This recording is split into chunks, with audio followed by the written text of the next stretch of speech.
ಇಲ್ಲಿ ನೆಲಮಂಗಲಕ್ಕೆ ಇವತ್ತು ಫಂಕ್ಷನ್ ಇತ್ತು ಬಂದಿದ್ದೆ. ಹಾಗೆಯೇ ಲೀಲಾವತಿಯವರ ಆರೋಗ್ಯ ವಿಚಾರಣೆ ಮಾಡಲಿಕ್ಕೋಸ್ಕರ ಬಂದೆ. ನಾನು ಲೀಲಾವತಿಯವರು ಪಾಪ ಚೆನ್ನಾಗಿರುವಾಗ ಅವ್ರಿಗೆ ಜಮೀನಿಗೆ ಸಂಬಂಧಪಟ್ಟಂತೆ ಕೆಲವು ಸಮಸ್ಯೆ ಇತ್ತು, ಬರ್ತಾಯಿದ್ರು, ಬಂದು ಭೇಟಿ ಮಾಡ್ತಾಯಿದ್ರು. ವಿನೋದ್ ರಾಜ್ ಕೂಡ ಬರ್ತಾಯಿದ್ರು ಜೊತೆಯಲ್ಲಿ.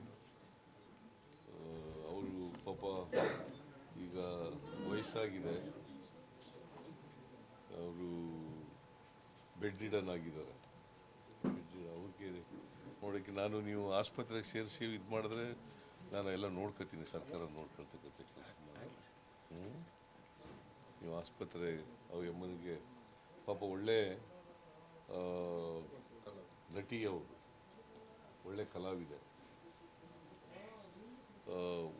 ಒರಿಜಿನಲ್ ಆರ್ಟಿಸ್ಟ್ ಅಂತ ಕರೀತಾರಲ್ಲ ಹಾಗೆ ನೈಜ ಪ್ರತಿಭೆ ಇತ್ತು ಅವರಿಗೆ ನೈಜವಾಗಿ ನಟನೆ ಮಾಡ್ತಾಯಿದ್ರು, ಒಬ್ಬ ನೈಜ ಕಲಾವಿದೆ.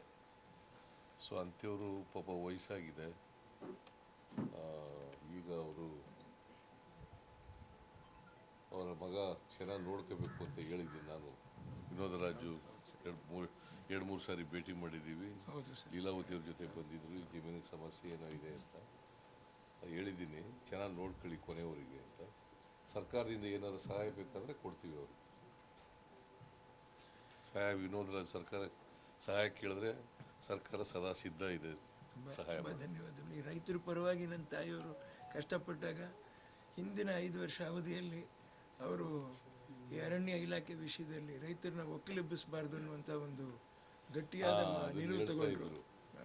ಇದು ಫಾರೆಸ್ಟ್ನವರು ತೊಂದರೆ ಕೊಡ್ತಾರೆ ಅಂತೆಲ್ಲ ಹೇಳ್ತಾ ಇದ್ರು. ಬಂದು ರೈತರಿಗೆ ಈ ಭಾಗದ ರೈತರಿಗೆ ತೊಂದರೆ ಆಗ್ತದೆ ಅಂತ ಹೇಳ್ತಾ ಇದ್ರು.